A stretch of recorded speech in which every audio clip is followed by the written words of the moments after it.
kabar hari ini? Ya begitulah nak, kadang rasanya bosan banget di rumah.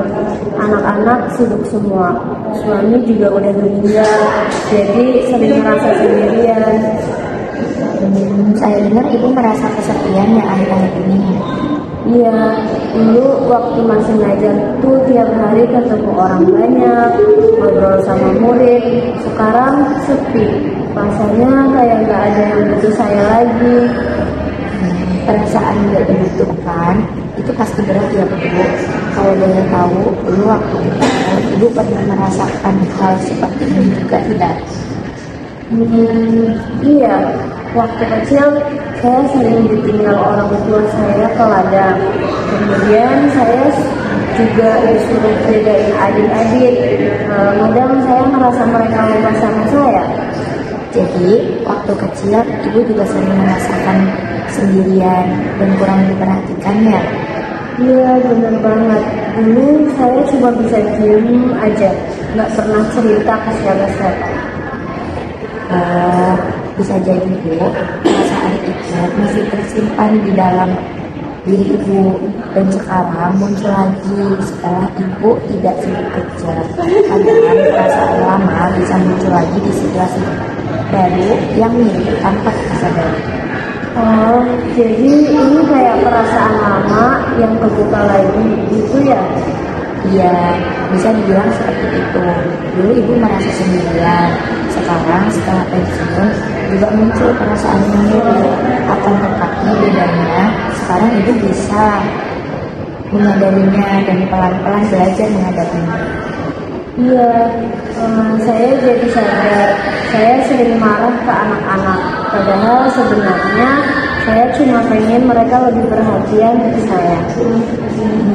Itu bagus Bu, bisa disadari. Kadang marah itu cara tubuh kita menunjukkan kalau ada perasaan sedih atau kecewa di dalamnya. Mungkin ibu bisa ngomong pelan-pelan sama anak-anak.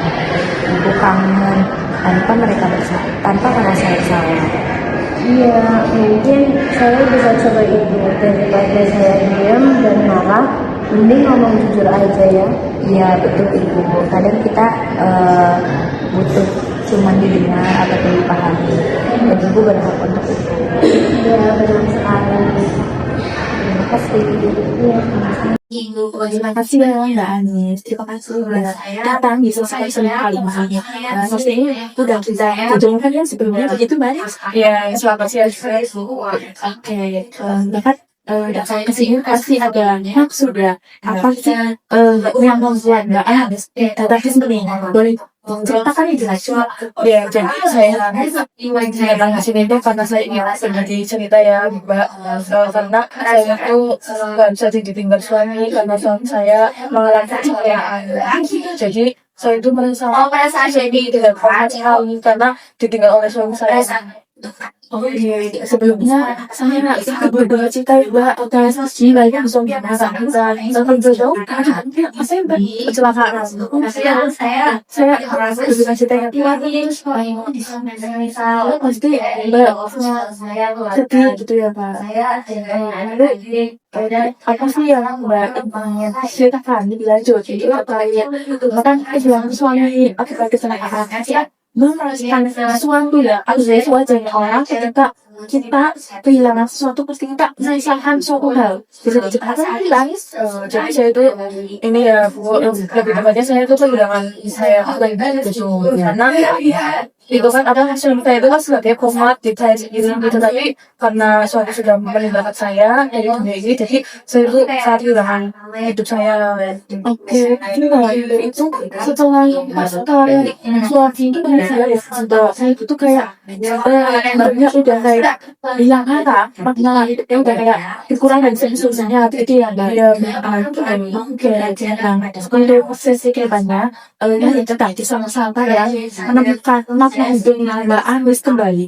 Mungkin kita bisa menggali ya. Oke, sekarang saya bertanya hal apa yang Mbak Anis ya, Mbak Anis udah pikirkan, hal positif apa sih yang Mbak pengen bisa agar keluar dari suasana stres kehilangan suami yang mungkin bisa diceritakan. Ya, mungkin pertama-tama saya akan merintis rencana usaha saya bersama suami saya. Nah, itu soalnya kan pas saya lagi sama suami saya, itu kita berdua ingin membangun bisnis bersama gitu. Tapi sebelum cari Mbak Anis meninggal itu udah ada rencana buat membangun bisnis bersama ya? Iya, gitu, betul. Oke, nah rencana kedepannya kan udah kayak kejadian seperti itu ya. Apakah langkah selanjutnya yang diambil Mbak Anis setelah kan udah ready usaha, ada hal-hal yang ingin lanjutannya apa tuh? Ini mungkin saya bisa mengembangkan usaha itu lebih maju lagi dan saya bisa terbebas dari rasa tidak nyaman saya dan terbelenggu dari masa lalu itu. Oke, Mbak, itu kegiatan atau suatu hal yang positif ya Mbak. Berarti Mbak itu udah apa ya, menemukan suatu hal keluar dari kayak ibaratnya dunia gelap ya akibat ditinggalkan suami pasca kecelakaan dia. Mungkin kalau boleh tahu apa sih yang udah Mbak lakuin misalkan karyawan gimana gitu cara. Iya, jadi kedepannya saya akan atau karyawan untuk bisa mendengar cerita saya juga bisa buat teman saya gitu. Oke, bagus banget Mbak. Berarti Mbak itu tidak punya pikiran dan tinggal melanjutkan tindakan positif tersebut agar Mbak Anis itu keluar dari zona gelap ya tadi.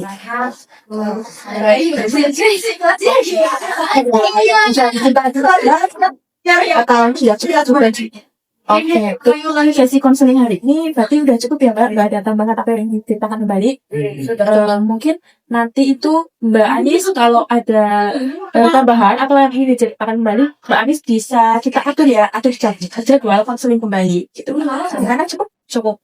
Oke, terima kasih ya Mbak. Semoga rencana atau hal baik yang udah Mbak pikirkan tinggal dijalani ya. Semoga berjalan lancar ya Mbak. Dan semoga tetap semangat. Karena setiap orang tuh ada rasanya kehilangan makna hidup. Cuma kita pintar-pintarnya kita itu untuk keluar dari zona hilang tersebut ya. Oke, Mbak Anis tuh udah hebat kan sebenarnya.